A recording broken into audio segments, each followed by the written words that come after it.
Christopher here from CK Reptiles. Today we're going to be speaking about our green tree pythons. If you can see our Biak high yellow male over there. We're going to be just giving you guys some general information about them. I know a few people have asked us about them.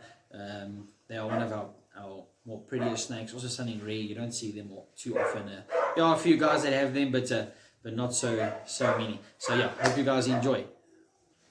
So okay, this is Misty. This is our unlocated female. We have no idea what locality is or what mutation she is. We always call her our mud face female because she has a lot of black patterning on her. You can't really see it too nicely on this. Maybe you see all that black patterning. Really pretty girl. So yeah, we're breeding her again this season. Hopefully we'll get something nice. We've been feeding her very nicely, and you'll see. That's why the tail's also so bulged over there. That means she's gonna go to the bathroom soon. If you can see it like that. There you go. So anyway, okay, green tree pythons come from Australia and the islands around it. They stretch pretty far in New Guinea, and then like there one's in Biak. It comes from the islands of Biak, and you get a bunch of different ones. Really nice specimens. So yeah, like I said, don't know where this one comes from. Okay, so when it comes to keeping these guys, it's actually pretty simple, but it's much harder to look after them than your ball pythons or your ticks or any other python really for that matter. You actually do get pythons that are a little bit more difficult to keep than these. So yeah, look how pretty this girl is, huh? So yeah, basically temperature wise, you're gonna need to run in about 30-32 degrees temperature wise.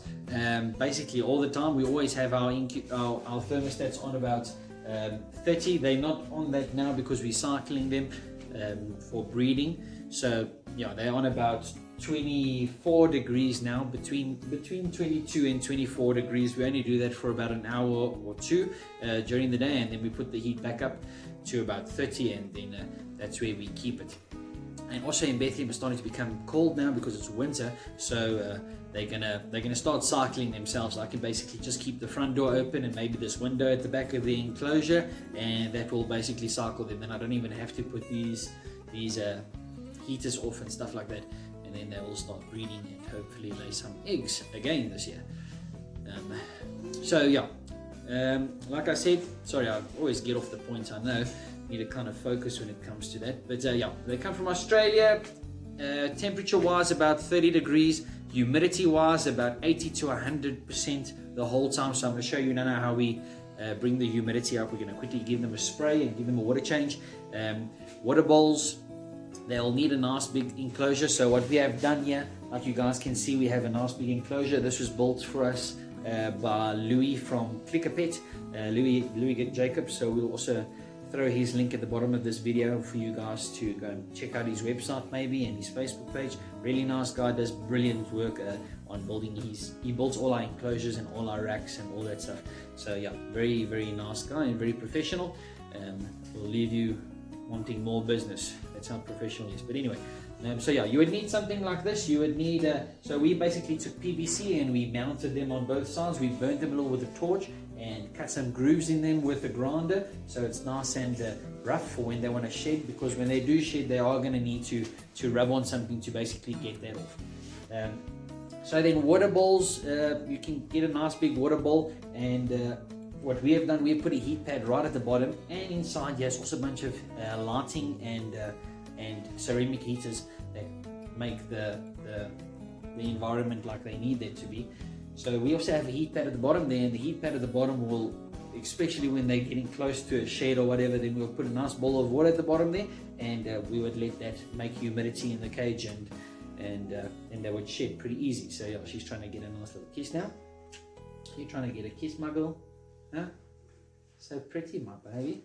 Okay, but anyway, so yeah, when it comes down to Green Tree Parthen care, pretty simple. You need to clean their water bowls every other day, if not every day. They do like drinking fresh water.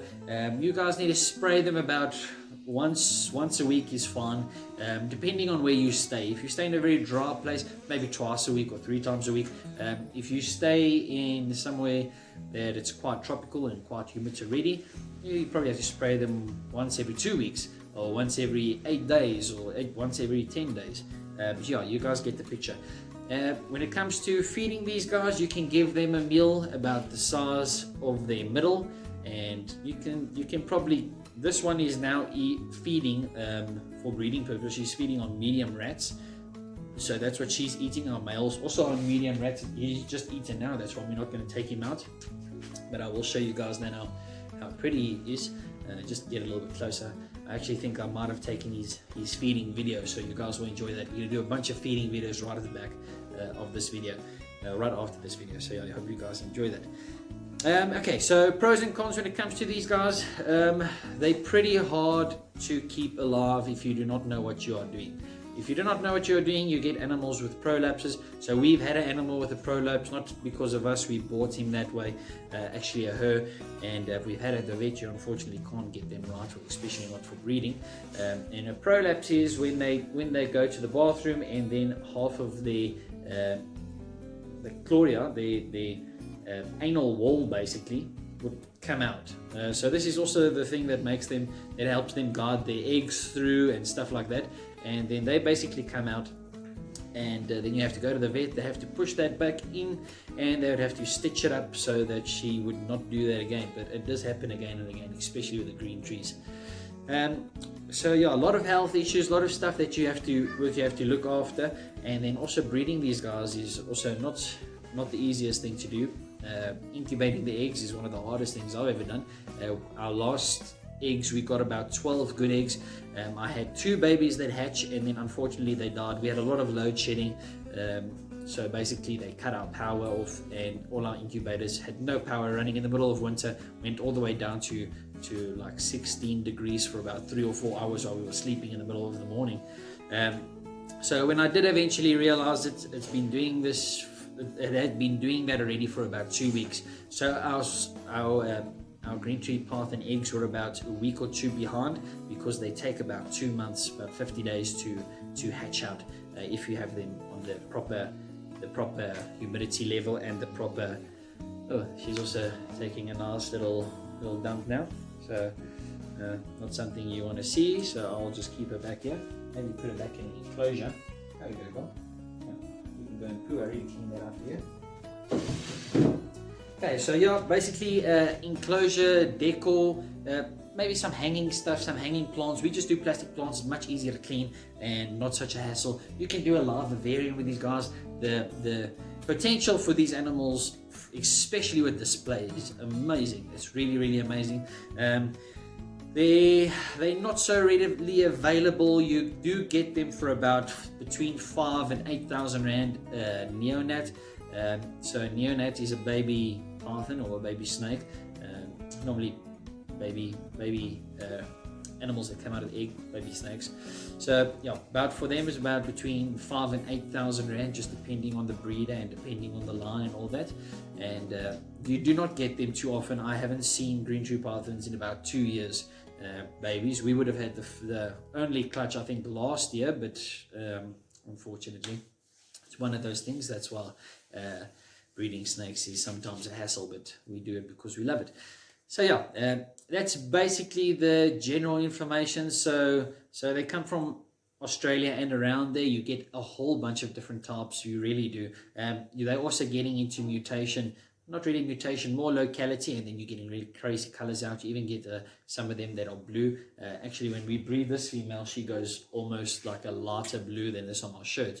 She goes like a really, really light blue just before she's about to lay, and then she goes back to her green color just after the next shed, after she'd laid her eggs, which is actually pretty insane. But yeah, stunning to see a blue snake. And they're on rodents. In the wild, they would eat things like birds and lizards and stuff like that. I'm sure they would also eat rodents, but yeah, they're really high in the canopies where they come from, and they would sit there for 6 or 7 days, and they would just wait for something to come past. If nothing came past, they'd go to the next tree, the next hunting spot, and so they would carry on. These are very fat, the ones in the wild. You really see their ribs. If you ever think about getting green tree python, get the book from I think his name's Greg Maxwell. A brilliant book. It's called The Complete Chondro. Chondro is another word for green tree python. It used to be the scientific name. I think it's now Morellus viridis, or Morellus, yeah. No, it's Morellus viridis. Very nice. They changed it from Morellus, I think, a while back, very long ago actually, and now it's Morellus viridis, if I'm correct. But yeah, in that book you could really find anything and everything you would ever need. You can get it on Takealot. You can do an ebook, really cool, and it's not a long read, very easy read, and even some of the kids that watch this channel could read that book and understand it. So not only does he talk about caring after these snakes, but he also talks about the kind of person that these snakes would adapt with well. So a lazy person would not be able to keep these snakes. They would make them die within the first 3 or 4 months, and then basically he goes on about that. So it's a very interesting book and a very interesting read for sure. So yeah, thank you guys very much for watching this video. It's just a short one. It's Sunday. Luckily today I know which day it is for real, and we really do hope you guys enjoy our content. If you do, please subscribe, like the video, and hit the bell. Not the doorbell, just the YouTube bell, if you guys would like to get notifications when we upload new videos. So we're trying to do one every single day. If we do miss, don't worry about it. We will catch up eventually. Just sometimes things go crazy. So yeah, hope you guys enjoy, and remember to like our channel, please, and subscribe and hit the bell, and then hang on for some feeding videos.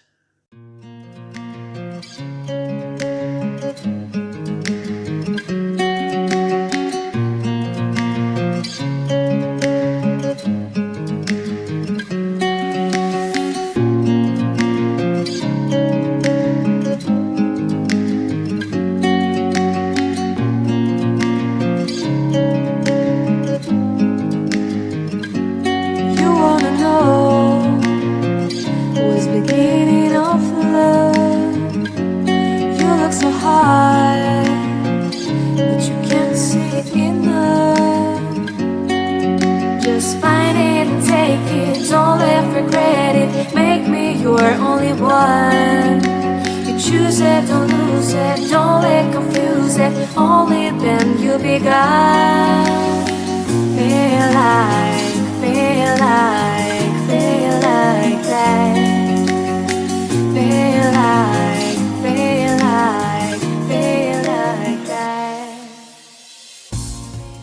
Okay, so that's basically what we do. Really easy. We just spray them down about once a week. Maybe twice a week if it's getting closer to winter. We spray them with lukewarm water. It makes it nice and humid inside there, and then it also keeps the heat because it's already about 30 degrees inside there. So yeah, hope you guys enjoy it, and hold on for the feeding videos once again.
Shining star, giving, receiving, changing, believing, only then will we could start.